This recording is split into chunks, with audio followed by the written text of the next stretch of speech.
Assalamualaikum warahmatullahi wabarakatuh. Sahabat Riris Dani Hermawan, pernahkah kalian membayangkan seorang raja yang sakti, bijaksana, dan mampu menaklukkan dunia hanya dengan kesalehan dan ilmu? Kisah berikut ini bukan sekadar sejarah biasa. Ini adalah legenda spiritual penuh keajaiban. Yuk, sebelum lanjut, tekan tombol subscribe dan aktifkan loncengnya agar tidak ketinggalan kisah-kisah inspiratif lainnya. Dalam sunyi waktu, jauh sebelum modernitas menjamah bumi Jawa, lahirlah seorang bayi yang kelak sinarnya akan menyapu gelap kejahilan. Ia adalah Syarif Hidayatullah, yang dikenal dengan nama agung, Sunan Gunung Jati. Bukan sekadar nama, melainkan gema dari perjuangan dan kasih sayang yang tak pernah putus untuk umat. Langkah-langkahnya menyusuri bumi tak hanya membawa debu di telapak kaki, tapi juga cahaya bagi hati-hati yang merindu kebenaran. Sejak kecil, ia telah menunjukkan kepekaan spiritual, rasa cinta kepada ilmu, dan panggilan hati yang tak tertolak untuk mengabdi kepada Tuhan. Kisahnya bukanlah kisah seorang pangeran biasa. Ia adalah pelancong ruhani yang sejak awal memilih untuk tidak sekadar duduk di singgasana, melainkan turun menyapa kehidupan rakyatnya. Dalam setiap perjalanan dakwah, ia bukan hanya membawa pesan tauhid, tetapi juga keteladanan yang hidup, lembut budi, bijak dalam bicara, dan kuat dalam prinsip. Sunan Gunung Jati tumbuh bukan hanya menjadi pemimpin daerah, tetapi pemimpin jiwa. Di dadanya tertanam cinta kasih tanpa pamrih. Di tangannya, agama menjadi lentera, bukan cambuk. Ia bukan penyebar keyakinan dengan kekuatan, melainkan pembuka hati dengan kelembutan. Karamah-karamah yang menyertainya bukan sekadar simbol kekuasaan spiritual, melainkan bukti bahwa Allah meneguhkan langkah para kekasihnya dengan pertolongan yang tak terduga. Dari laut yang dibelah tanpa perahu, hingga perampok yang luluh oleh senyumnya, semuanya berbicara tentang cinta yang tulus dalam berdakwah. Dan disitulah awalnya, ketika perjalanan bukan sekadar berpindah tempat, tapi menjadi napas sejarah yang akan hidup dalam ingatan umat selama-lamanya. Langit kadang tak perlu bicara untuk menyampaikan pesan. Sebab pada jiwa-jiwa pilihan, Tuhan menitipkan bahasa keajaiban yang hanya bisa dipahami oleh hati yang jernih. Dan Sunan Gunung Jati adalah satu dari mereka yang menjadi perpanjangan tangan Tuhan dalam bentuk keajaiban yang menyentuh rasa. Dikisahkan bahwa dalam salah satu masa peperangan, ketika akal manusia mentok dan kekuatan militer tak lagi cukup, beliau mengibaskan surbannya. Maka muncullah bala tentara tikus dalam jumlah luar biasa. Bukan tentara dari daging dan tulang, melainkan ciptaan Allah yang menjadi jawaban atas doa seorang kekasihnya. Tikus-tikus itu mengguncang barisan Majapahit, membuat kocar-kacir mereka yang merasa paling kuat. Lalu diamlah medan pertempuran, bukan oleh darah, tetapi oleh rasa takjub. Karamah tak berhenti di sana. Dalam babat yang lain, Sunan Gunung Jati mampu berjalan menyeberangi laut, tak dengan kapal, tapi dengan izin Allah semata. Ketika manusia sibuk membuat perahu, sang wali cukup melangkah karena keyakinannya telah melampaui logika. Namun karamah yang paling menggetarkan bukanlah yang kasat mata. Saat beliau mengubah istana Hindu Pakuan menjadi tak kasat pandang, itu bukan hanya sihir atau kejutan. Itu adalah simbol ketegasan dakwah, bahwa siapapun yang menolak kebenaran namun masih bersikeras berkuasa, akan dicabut keberadaannya dari dunia yang nyata. Mereka yang bertahan dalam keyakinan lama dipindahkan ke tempat yang terpisah, sementara yang menerima kebenaran tinggal dan membangun masa depan baru. Setiap mukjizat Sunan Gunung Jati bukanlah pertunjukan, tapi jawaban dari langit atas doa yang khusyuk. Bukan semata untuk membuat orang kagum, tapi agar hati yang keras menjadi lembut dan tunduk kepada Allah. Karena dalam dunia para wali, keajaiban bukanlah tujuan. Ia hanyalah sarana agar cinta Tuhan sampai ke bumi dan menyentuh manusia yang haus akan arah. Ada masanya cahaya dari timur tak hanya menerangi negeri sendiri, tapi juga menyapa bangsa lain yang jauh di seberang lautan. Itulah yang terjadi ketika Sunan Gunung Jati menerima undangan dari Kaisar Cina. Ia tak datang sebagai tamu biasa, melainkan sebagai utusan akhlak, membawa misi kebenaran dengan langkah rendah hati dan ilmu yang dalam. Sang Kaisar, dengan penuh rasa ingin tahu, menyusun sebuah ujian. Putri istana, Ong Tinio, disamarkan seolah sedang hamil, dengan sebuah bokor yang disisipkan di balik pakaiannya. Tujuannya sederhana, menjatuhkan martabat sang wali dengan jebakan yang tampak sepele namun syarat tipu daya. Namun kebenaran selalu menemukan jalannya. Dengan tenang dan senyum bijaksana, Sunan Gunung Jati menunjuk sang putri. Dialah yang benar-benar hamil. Dan semua pun tertawa. Sang Sunan tidak membalas tawa itu, tidak juga membela diri. Ia kembali ke Cirebon dengan damai, seolah tak terjadi apa-apa. Namun waktu tak bisa ditipu.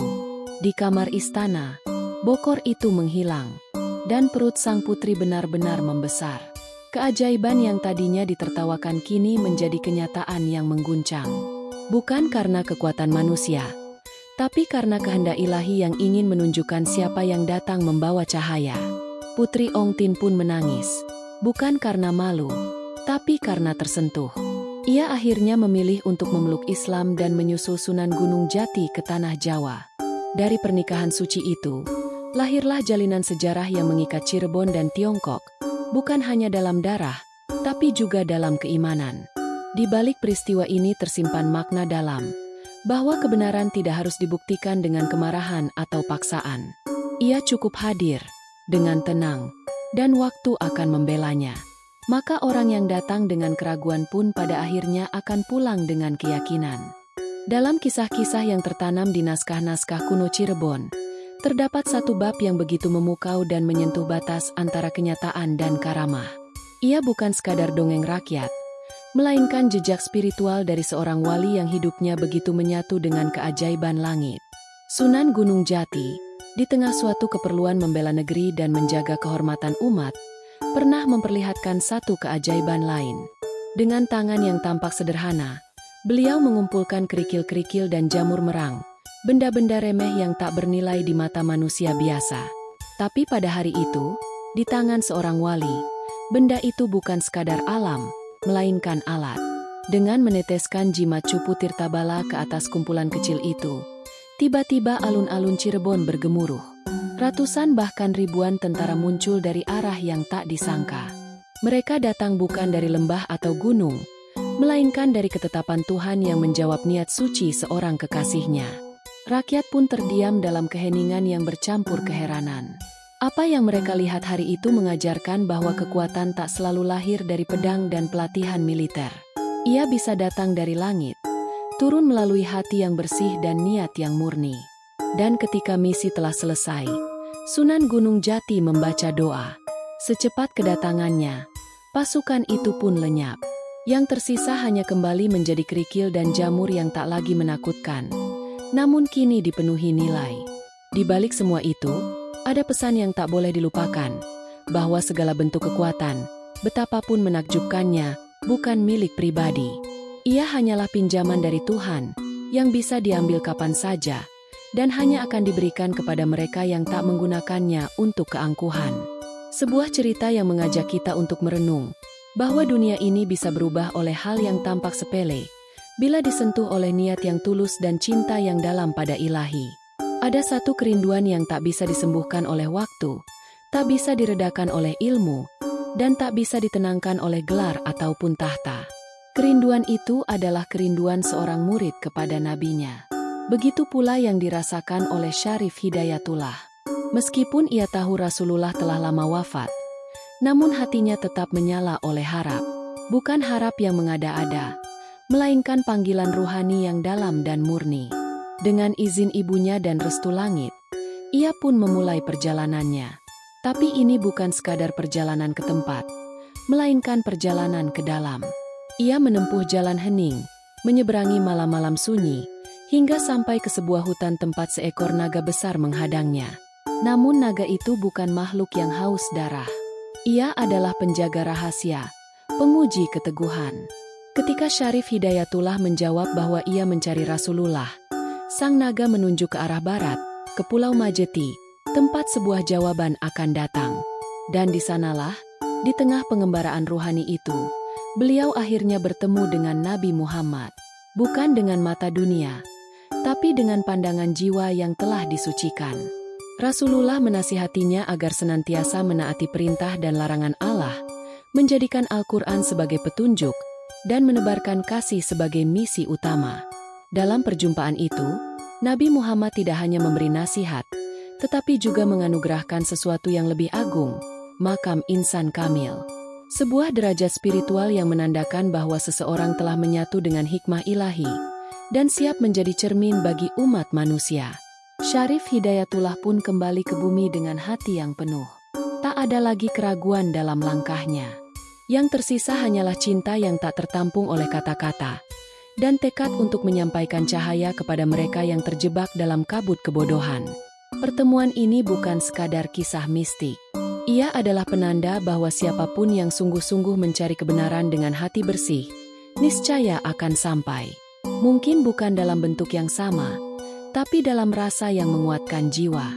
Di balik keteduhan sorot mata Sunan Gunung Jati, tersembunyi samudra ilmu yang luasnya tak mudah dijangkau. Ia bukan hanya seorang penyampai kebenaran, tapi juga peramu peradaban. Ilmunya bukan dari satu jalan, melainkan dari banyak sumber, dan ia menyerapnya dengan hati yang jernih serta niat yang murni. Yang pertama, ia adalah ahli bahasa. Tak sekadar menguasai Arab dan Persia, ia memahami 99 bahasa, termasuk bahasa-bahasa lokal yang hanya dipakai di pelosok-pelosok kecil. Bagi beliau, bahasa bukan sekadar alat komunikasi, tetapi jembatan hati. Dengan bahasa, ia tak menaklukkan, tapi memeluk. Kedua, keahlian politiknya menjadikan beliau sosok yang tidak hanya paham ilmu, tapi juga paham arah sejarah. Ia tidak melawan kekuasaan lama dengan pedang, melainkan dengan diplomasi, kesabaran, dan keteladanan. Dengan bantuan kerajaan Demak, beliau mengguncang kekuasaan Pajajaran dan mengusir Portugis dari Selat Sunda. Semua dilakukan tanpa kehilangan akhlak. Ketiga, beliau seorang pendidik sejati. Pesantren Gunung Jati yang ia dirikan tak hanya mengajarkan huruf dan hukum, tapi juga adab dan kasih. Setiap malam Jumat, murid-muridnya berkumpul, menyerap ilmu dalam kesyahduan, dalam sebuah tradisi yang kemudian dikenal dengan nama Sebakliwon. Hingga kini, meski zaman berubah, tradisi itu tetap hidup dalam bentuk ziarah penuh cinta. Keempat, keahlian strategi perang yang dimilikinya bukan sekadar taktik medan, tapi seni mempertahankan kebenaran. Dalam mempertahankan Kesultanan Cirebon, ia menaklukkan kerajaan-kerajaan seperti Talaga, Galuh, hingga Sunda Kalapa. Tapi tak pernah ada kebencian dalam peperangannya. Yang ada hanyalah upaya melindungi kebenaran. Dan kelima, beliau adalah tabib ruhani dan jasmani. Dalam satu kisah, ia mampu mendiagnosa bahwa perut besar seorang wanita bukan karena kehamilan, tapi tumor. Tanpa pisau bedah, hanya dengan doa dan karamah, ia mengangkat penyakit itu hingga sembuh. Ilmu pengobatannya tak tercatat dalam buku, tapi terekam dalam jiwa-jiwa yang pernah ia sentuh. Di tangan seorang wali, ilmu bukan untuk pamer kekuasaan. Ia digunakan untuk menyembuhkan, membangun, dan menumbuhkan harapan. Dan dalam diri Sunan Gunung Jati, kelima keahlian itu menyatu dalam harmoni, menjadi bekal untuk menebar cahaya di tanah yang dulu gelap oleh kebodohan. Ada banyak orang yang mengejar tahta dengan segala daya. Tapi Sunan Gunung Jati justru meninggalkan singgasana Mesir yang megah demi sebuah perjalanan spiritual kembali ke tanah kelahiran ibunya, Jawa. Ia tahu, menjadi raja bukan sekadar memegang kekuasaan, melainkan memikul amanah. Dan amanah itu hanya bisa diemban jika hatinya bebas dari haus akan jabatan. Saat ayahandanya wafat, tahta kerajaan Mesir ditawarkan padanya. Namun dengan bijak, ia menolaknya. Ia tidak datang untuk menjadi penguasa atas manusia, tapi penuntun jiwa. Maka, bersama ibunya, beliau kembali ke Cirebon. Langkah ini menjadi awal sejarah baru bagi tatanan politik dan spiritual di Nusantara. Setibanya di tanah leluhur, ia melanjutkan perjuangan dakwah Syekh Datu Kahfi dan pamannya, Pangeran Cakrabuana. Setelah menikah dengan Nyi Pakungwati, putri dari Cakrabuana, Syarif Hidayatullah diangkat menjadi Raja Caruban Larang pada tahun 1479 dan diberi gelar Susuhunan atau Sunan Gunung Jati. Namun cara ia memerintah sangatlah berbeda dari raja-raja lain. Ia tidak menjadikan istana sebagai benteng kekuasaan, tapi sebagai rumah ilmu dan kasih. Rakyat tak dipaksa tunduk, Mereka justru rela mencintainya. Ia hadir di pasar, menyapa rakyat, menghapus pajak yang mencekik, dan mengganti kewajiban upeti dengan zakat dan sedekah. Hasil panen dan tangkapan ikan diberikan dengan sukarela, bukan karena takut, tapi karena cinta. Dalam kepemimpinannya, dakwah menjadi jalan negara. Ia mengajak, bukan memaksa. Ia mendekati rakyat miskin dengan tangan terbuka, menyusuri desa demi desa, mengenali watak tiap wilayah. Ia bukan hanya membangun Kesultanan Cirebon secara fisik, tetapi juga membangun akhlak masyarakatnya secara halus dan penuh kelembutan. Sunan Gunung Jati membuktikan bahwa seorang pemimpin sejati bukan dilihat dari mahkota yang dikenakannya, tapi dari kerendahan hati yang tak pernah lepas dari dirinya. Ia naik tahta bukan karena ambisi, tapi karena cinta yang mendorongnya untuk hadir sebagai pelindung umat dan cahaya dalam kegelapan zaman. Sebuah pernikahan kadang hanya menjadi catatan keluarga. Tapi di tangan Sunan Gunung Jati, pernikahan adalah jembatan peradaban. Ketika ia menikahi putri Ong Tinio dari dinasti Ming, dunia melihat bahwa dakwah bukan hanya bisa disampaikan lewat lisan, tapi juga melalui hati yang bersatu dalam ikatan suci. Pernikahan ini bukan sekadar ikatan dua manusia, tetapi penyatuan dua dunia, antara bumi Nusantara dan langit Tiongkok. Dari hubungan itu, lahirlah kepercayaan yang dibangun atas dasar akhlak, ilmu, dan kesantunan. Kaisar pun memberikan kepercayaan dan harta benda sebagai simbol penghormatan. Sebagian dari pusaka itu hingga kini masih tersimpan di Cirebon, menjadi saksi bisu jalinan kasih dua bangsa yang disatukan oleh iman. Sunan Gunung Jati tidak pernah membatasi dakwahnya pada teks atau mimbar. Ia memahami bahwa hati manusia seringkali lebih terbuka ketika disentuh lewat budaya. Maka ia pun mengembangkan seni sebagai media syiar. Salah satunya adalah gamelan sekaten, sebuah alat musik yang tak hanya menabuh irama, tetapi juga mengetuk kesadaran. Syarat untuk menontonnya bukanlah uang, melainkan dua kalimat syahadat. Dakwah beliau pun menyatu dalam arsitektur.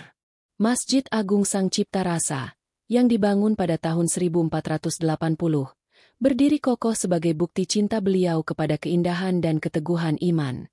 Masjid itu bukan hanya tempat salat, tetapi ruang bertemunya ilmu, budaya, dan ruh keislaman yang begitu kaya. Hubungan erat antara Cirebon dan Tiongkok pun berbuah persahabatan antar bangsa. Di masa ketika kerajaan lain sibuk dengan perluasan wilayah, Sunan Gunung Jati justru memperluas cinta dan kerjasama lintas budaya. Ia mengislamkan bukan hanya orang-orang dari negeri sendiri, tapi juga prajurit Kaisar Tiongkok yang menyertainya. Dari kisah ini, kita belajar bahwa kekuatan Islam tidak terletak pada benteng atau pedang, tapi pada kasih yang menyentuh lintas batas. Dakwah yang dibalut dalam seni, budaya, dan cinta akan bertahan jauh lebih lama dari kemenangan yang dicapai dengan kekerasan. Ketika ombak penjajahan mulai menyentuh garis pantai Nusantara, dan kapal-kapal Portugis menancapkan ancaman di pelabuhan-pelabuhan dagang, banyak yang bergeming. Namun tidak dengan Sunan Gunung Jati. Ia melihat lebih dari sekadar kekuatan militer. Ia membaca niat, menangkap arah angin zaman, dan menyusun langkah, bukan dengan tergesa, tetapi dengan hikmah. Portugis telah menguasai Malaka pada 1511. Mereka bukan hanya datang membawa meriam, tetapi juga keyakinan asing yang mencoba menghapus jejak Islam dari bumi Melayu. Ketika Sunda Kelapa menjadi incaran, Sunan Gunung Jati tidak turun langsung ke medan perang. Bukan karena takut, tetapi karena ia tahu siapa yang berdiri di sisi musuh. Kakeknya sendiri dari kerajaan Pajajaran. Beliau memilih jalan bijak, menyerahkan kepemimpinan militer kepada Fathahillah, panglima muda yang cerdas dan berani. Bersama pasukan gabungan dari Cirebon dan Demak, Fathahillah menyerbu Sunda Kelapa. Dengan pengalaman tempur dari Malaka, ia mengetahui seluk-beluk kelemahan Portugis. Maka, di tengah teriknya bulan Juni 1527, bumi Sunda Kelapa bergetar oleh takbir dan semangat jihad. Kemenangan pun tiba. Sunda Kelapa jatuh, dan berganti nama menjadi Jayakarta, kota kejayaan. Sebuah kemenangan yang bukan hanya militer, tetapi juga spiritual. Karena sejak saat itu, satu demi satu wilayah yang tadinya gelap oleh kekuasaan duniawi, mulai terang oleh cahaya Islam. Namun perjuangan tak berhenti di sana. Sisa-sisa pasukan Pajajaran yang masih ingin membalas dendam bersembunyi di wilayah-wilayah sekitar. Sunan Gunung Jati, dengan ketajaman ruhaniahnya, mengirim putranya, Pangeran Hasanuddin, untuk menenangkan wilayah Banten. Bukan dengan kekerasan, melainkan dengan dakwah dan pendekatan yang santun. Dari kisah ini, kita melihat bahwa kemenangan sejati bukan hanya milik mereka yang mengangkat senjata, tetapi juga mereka yang mampu menahan diri demi cinta yang lebih besar. Sunan Gunung Jati mengajarkan bahwa membela agama tidak harus selalu di garis depan. Kadang, doa dan kebijaksanaan seorang tua jauh lebih kuat daripada ribuan pasukan bersenjata. Waktu akhirnya menyapa juga mereka yang paling suci. Matahari pun, betapapun hangat dan besar sinarnya, akan tenggelam pada waktunya. Begitulah akhir dari perjalanan duniawi Sunan Gunung Jati, sang cahaya dari barat laut Pulau Jawa, yang sinarnya tak padam bahkan setelah tubuhnya bersandar pada bumi. Tahun 1568 menjadi saksi keheningan besar. Dalam usia yang diyakini mencapai 120 tahun, beliau wafat dengan tenang di pangkuan sejarah yang telah lama ia isi dengan cahaya dan kasih. Bukan kematian yang mengejutkan, tapi sebuah kepulangan yang agung. Seorang kekasih Allah, setelah berjuang tiada henti, akhirnya kembali kepadanya. Makam beliau dibangun di atas Bukit Sembung, Cirebon. Bukan sekadar tanah peristirahatan, tapi taman cinta yang setiap hari dikunjungi oleh ribuan peziarah. Mereka datang dari berbagai penjuru, membawa doa-doa lirih, harapan yang tak diucapkan, dan rasa terima kasih kepada seorang tokoh yang hidupnya diabdikan untuk menyatukan jiwa-jiwa dalam cahaya Islam. Tak jauh dari makamnya, berdiri pula makam sang istri tercinta, Putri Ong Tinio, yang dikenal juga sebagai Nyai Ratu Rara Semanding. Di sanalah cinta, dakwah, dan pengabdian bersemayam berdampingan, menjadi teladan abadi bagi generasi demi generasi. Namun lebih dari sekadar tempat, warisan sejati Sunan Gunung Jati hidup dalam nilai-nilai yang beliau tanamkan, kesantunan dalam dakwah, keberanian tanpa kekerasan, kecerdasan tanpa kesombongan. Ia menunjukkan bahwa Islam dapat tumbuh bukan hanya dengan kekuatan, tapi juga kelembutan. Ia mengajarkan bahwa akhlak adalah pintu masuk terbaik bagi iman. Setiap langkahnya, setiap kata dan doanya, tak pernah benar-benar mati. Seperti matahari yang selalu kembali esok hari, begitu pula ajarannya. Ia hidup dalam tradisi, dalam seni, dalam kebudayaan Cirebon yang masih mengalirkan ruh dakwah yang damai dan membumi. Sunan Gunung Jati telah pergi, tapi cahayanya tak pernah redup. Ia tetap menyinari mereka yang mencari kebenaran, meneduhkan hati-hati yang gelisah, dan membisikkan harapan bagi jiwa-jiwa yang haus akan keteladanan.